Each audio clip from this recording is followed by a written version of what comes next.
tentang unconstrained optimization. Jadi optimisasi yang tidak ada batas. Jadi agak unik ya. Jadi kalau teman-teman kemarin sebelum TTS itu kan mulai dari Pak Toto Ruki sampai Bu Catherine itu selalu ada constraint. Jadi pasti ada subject to tertentu gitu. Jadi tidak hanya fungsi objektif. Cuman kok sekarang kita malah belajar sesuatu yang tidak ada batasan ya. Jadi unconstrained itu berarti memang tidak ada batas. Walaupun memang di dunia real itu tidak akan pernah mungkin ya mungkin. Tapi penting untuk belajar unconstrained karena semua basis dari constraint itu dari unconstrained. Ya. Jadi nanti juga saya jelaskan mengapa kita harus belajar ini begitu ya. Mengapa? Jadi sudah tidak lagi subject to. Jadi full algoritma, kita punya masalah fungsi objektif terus kita mencari stationary di buku ya. Jadi nanti ada saddle point, ada stationary point, ada nanti juga ada first necessary condition, second order necessary condition dan segala macamnya. Jadi yang sifatnya agak teori nanti. Oke, cuman di sini saya tidak akan membahas materi lebih jauh ya. Saya ingin cerita saja kita kenalan bagaimana 4 minggu ke depan begitu. Ya. Jadi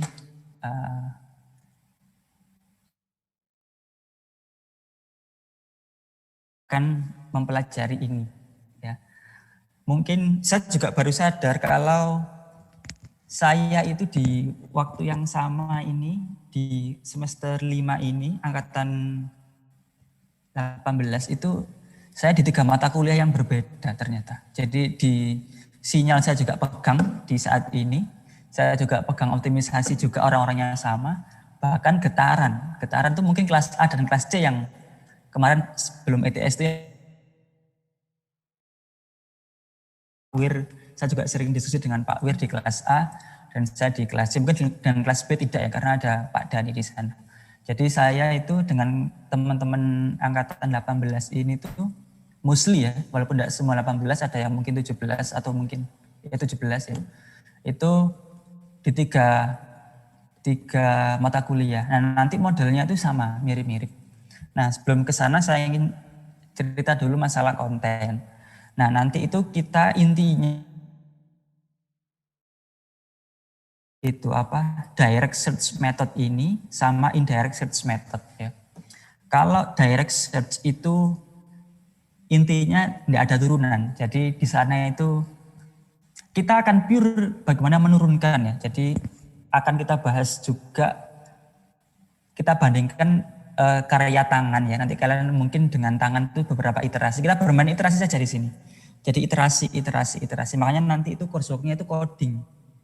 Ya. Algoritmanya, kita di kuliah kita belajar algoritma. Kita juga nyoba nanti mungkin 1 sampai 2 atau maksimal 3 iterasi gitu. Itu kalau pakai tangan itu ingin menguji gimana kalian paham enggak dengan konsepnya, algoritmanya.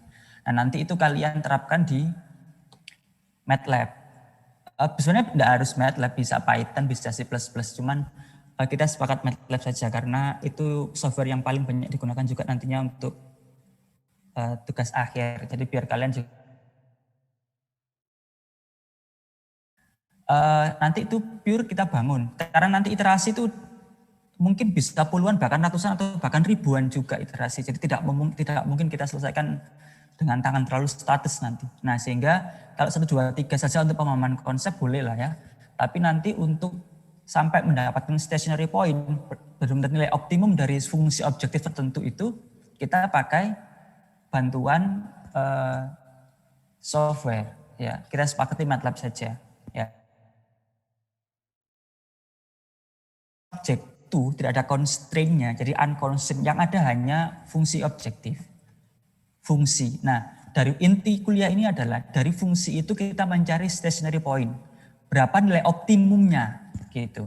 Nah, untuk mencari optimum dengan cara iterasi, dengan cara algoritma. Jadi dia terus bergerak sampai mendapatkan stationary point. Nah, kira-kira coursework-nya begitu.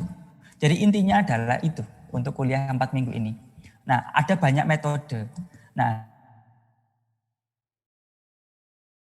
Tanpa turunan di sini ada sekitar 6 metode ya. Ada sekitar 6 metode, cuman yang saya kasihkan nanti sampai benar-benar turunan matematis itu mungkin hanya 4. Jadi yang di garis biru ini. Jadi yang grid pattern ini mungkin tidak akan kita bahas ya. Kalau ini teori dasar, jadi untuk membahasakan ya. Jadi bahasanya itu biar akurasinya tinggi, orang-orang benar-benar paham matematis di bidang optimisasi itu kita perlu beberapa definisi, properties, jadi biar orang akan dipakai. Nah, terus juga selain direct search nanti kita akan belajar indirect ya. Nah, indirect ini ada banyak metode, ada 8 mungkin. Itu bab 8 itu yang saya tulis, mungkin bisa lebih dari itu ya. Nah, dari 8 itu sebenarnya itu hanya dibedakan menjadi 2 ini ya. Jadi pertama itu adalah metode yang memerlukan pengetahuan dari turunan pertama. Jadi punya fungsi objektif. Kemudian kita perlu turunan pertamanya. Nah, itu ada gradien, ada Newton. Ya, mungkin gradien Newton gitu ya. Terus mungkin juga nanti ada metode yang diserahkan pengetahuan dari turunan pertama dan turunan kedua. Nanti kita akan mengenal apa itu gradien, apa itu Hessian, dan segala macamnya. Nah, ini nanti metode kuasi Newton dan segala macamnya. Terus simplex di sini berbeda dengan simplex yang diajarkan Bu Catherine ya. Jadi metode simplex ini tidak sama. Linear programming yang Bu Catherine ajarkan berbeda. Jadi walaupun namanya sama-sama simplex, tapi algoritmanya berbeda. Begitu. Nah, juga nanti dalam algoritma, setiap algoritma ini, direct maupun indirect itu perlu line search. Ya. Line search itu semacam nilai bobot gitu, bobot alfa. Nah, bobot alfa ini tuh untuk mempercepat. Ada algoritmanya nanti. Ya. Kemudian test function itu adalah fungsi objektif itu gitu. Jadi test function itu fungsi objektif. Nah, di sini fungsi objektifnya itu kita sebut sebagai test function. Nah, test function itu ada banyak ya. Ada belasan mungkin jenisnya. Nah, cuma nanti kita pakai mungkin saya ambil 1 atau 2 saja untuk yang akan kita pakai ya.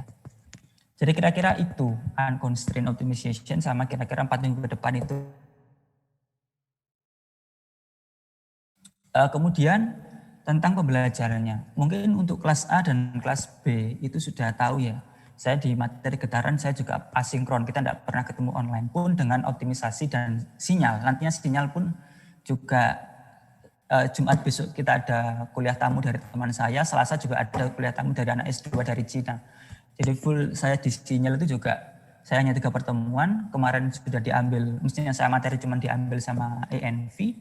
Kemudian 2 pertemuan tamu. Jadi biar benar-benar tahu samplingnya itu kayak gimana, itu dari luar. Juga asinkron. Maksudnya saya nggak ngisi gitu.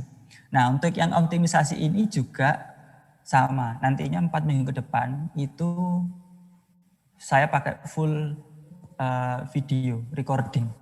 Jadi teman-teman seperti biasa akan saya share linknya, terus silakan pelajari begitu. Ya. Nah, semua materi bisa diakses di MyITS atau nanti akan saya share di grup optimisasi kita. Kemudian asesmennya hanya 1 coursework ya. Cuman ternyata saya pernah menerapkan jadi sebenarnya optimisasi ini materi saya S2 di Imperial College London dulu. Jadi bukunya pun saya pakai buku dari profesor saya, Alessandro Astolfi. Beliau profesor di nonlinear control, cuman beliau juga di bidang optimisasi. Dia fokusnya di nonlinear optimisasi, terus saya diajar beliau, dan materi itu yang saya sampaikan di sini. Cuman tidak seluruhnya saya berikan dan bobot soalnya pun tidak 100% saya berikan karena akan terlalu susah. Jadi saya berikan sekitar 60% dari apa yang dulu saya kerjakan, pun dengan coursework-nya. Cuman ternyata setelah saya terapkan, hampir 1 kelas. Jadi selama pembelajaran saya puas, cuman ketika coursework yang memerlukan hard coding, walaupun saya kasih hampir 2 minggu itu belum ada satupun yang bisa memuaskan saya jawabannya. Sehingga untuk semester ini merupakan semester tahun kedua saya mengajar optimisasi ya. Tahun lalu saya juga sudah mengajar. Tahun ini itu saya merubah. Jadi korsoknya itu saya pecah-pecah menjadi per minggu. Ya, jadi tidak langsung saya berikan di akhir. Biasanya kalau mungkin kelas-kelas yang sudah tahu, saya mungkin kelas B juga ya di matrek tahu, saya ngasih terus ngerjakan. Cuman memang bobotnya besar. Nah, cuman karena ini hard coding, benar-benar bangun algoritma, itu kemarin belum ada yang bisa memuaskan saya. Sehingga saya berkesimpulan bahwa akan saya pecah-pecah. Akan saya pecah-pecah per minggu. Ya. Jadi saya baru menyarankan kalian kalau saya kasih tugas itu, misalkan tugas minggu ini berarti 1/4, besok 2/4, 3/4, dan 4/4. Jadi kalian enggak akan di belakang, kalian enggak akan selesai. Ya. Karena kemarin saya coba walaupun saya sudah puas ya, bahkan ada di kelas saya kemarin kelas C itu tahun 2017 tuh hampir seluruhnya itu menggunakan bahasa Inggris, terus sudah separuh lah menggunakan LaTeX. Saya puas lah dengan hal itu. Cuman dari segi konten jawaban itu saya belum puas, ya. Saya belum puas. Nah ini sehingga saya pecah.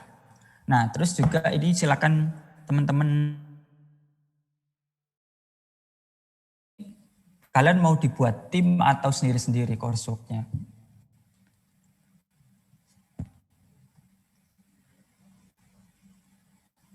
Mau izin saran Pak? Boleh. Itu ya nama ya, nama kemudian saran. Oh ya, nama dari kelas mana? Riza NRP, dari kelas A Pak. Yep. Ya saran mungkin tim aja sih Pak. Oke, kalau tim kira-kira perlu berapa orang?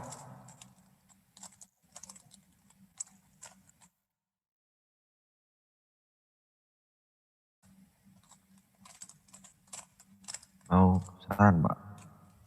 Yep. Deandra Artanto dari kelas A, mungkin 3-4 orang gitu Pak. Oke, ada lagi saran? Permisi Pak. Yep. Saya Bima NRP 023118 dari kelas B. Saya setuju dari pendapat kedua teman saya yang tadi Pak. Terima kasih.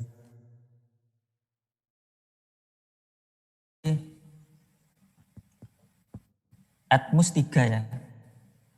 Jadi tidak harus 3 juga. Kalau teman-teman mau 2 juga boleh. Teman-teman mau 1 sendiri single fighter juga boleh. Cuman maksimal 3. Jadi teman-teman nanti bisa dipilih dari sekarang karena nantinya saya pecah-pecah. Jadi ini belum saya anggap materi karena saya enggak cerita materi. Nanti saya kirim video. Nah, saya sekarang sedang proses pembuatan untuk minggu ini gitu. Jadi nanti akan saya kirim video sama saya minta itu 1/4 itu memang nanti akan tetap saya minta di akhir ya. Jadi saya tidak akan minta per minggu juga, tidak akan dikumpulkan per minggu. Cuman saya yakin kalau kalian di belakang nanti juga akan berat, saya yakin gitu. Ya. Bentar, saya belum tahu apakah akan dikumpulkan atau tidak ya. Cuman kira-kira enggak, cuman enggak nanti kalau memang dikumpulkan gitu. Terus juga kalian bisa menggunakan bahasa Inggris atau bahasa Indonesia seperti biasa. Juga bisa menggunakan Word atau LaTeX. Banyak yang menggunakan LaTeX juga saya lihat. Dan juga beberapa juga sudah menggunakan bahasa Inggris. Silakan teman-teman explore. Jadi ini saya hanya men-trigger ya. Tapi teman-teman yang memilih gitu mau latihan pakai bahasa Inggris atau bahasa Indonesia pun juga, karena di dunia akademik luar pun sudah sangat common kita menggunakan LaTeX. Bahkan untuk PPT pun menggunakan Beamer. Beamer itu ya lawannya PowerPoint lah ya. Kalau di dunia LaTeX itu bisa dibuat gitu. Pengen tahu saja apa itu LaTeX dan segala macamnya. Kemudian biasanya saya itu paling tidak rajin masalah absen. Cuman biasanya kalau bareng-bareng dosen akhirnya ikut rajin. Kalau misalkan nanti saya terlupa tidak ngasih absen, ya biasanya saya paralel, saya jumlah di akhir itu aja. Saya langsung asmenkan sendiri gitu. Ya, jadi saya presensi sendiri teman-teman kelas A dan kelas B. Kalau misalkan terlupa. Terus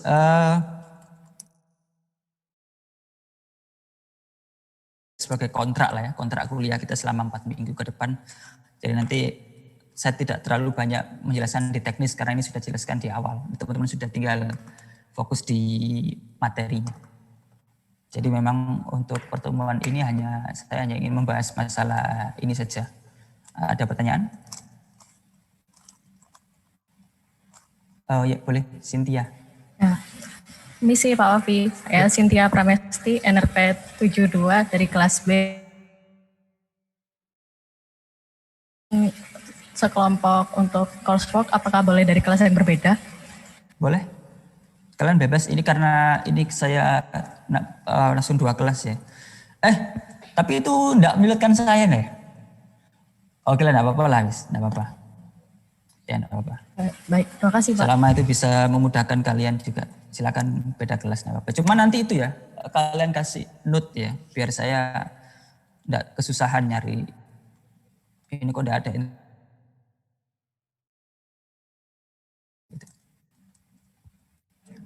Oh, terus juga saya lupa ini misalnya saya jelaskan dulu di awal semester. Mulai ETS ini saya concern masalah citasi dan coding. Kalau misalkan ada yang berbau coding itu tolong semua source code-nya itu dikirimkan. Jadi masukkan lampiran bahwa ini ada source code-nya gitu. Akan saya cek source code-nya. Kemudian ngambil referensi dari luar ya, mau dari jurnal atau dari web atau apapun itu, tolong gunakan citasi. Ya, kalian citasi. Apapun yang sifatnya itu bukan dari pemikiran kalian, itu kalian citasi. Enggak apa-apa. Jadi kalian mau ngambil berapapun citasi, kalian simulasikan, enggak masalah. Kalian rangkum enggak apa-apa. Yang penting citasi. Ya. Jadi kita menghindari plagiar. Ya. Jadi mulai sekarang itu harus dikasih citasi. Citasi. Ini juga sembari pembelajaran kalian ketika nanti tahun depan kalian tugas akhir ya, atau bahkan semester depan ada yang tugas akhir di 7 semester ya, perkuliahan. Itu ada lagi?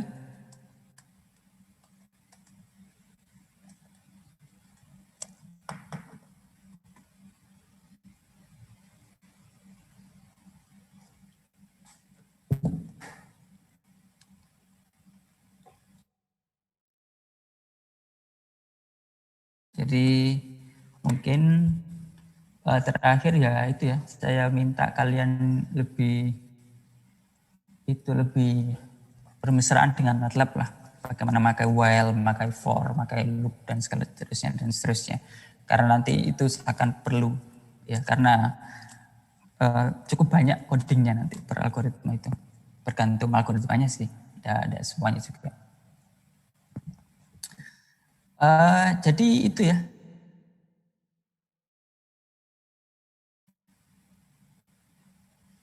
Saya akhiri. Ada?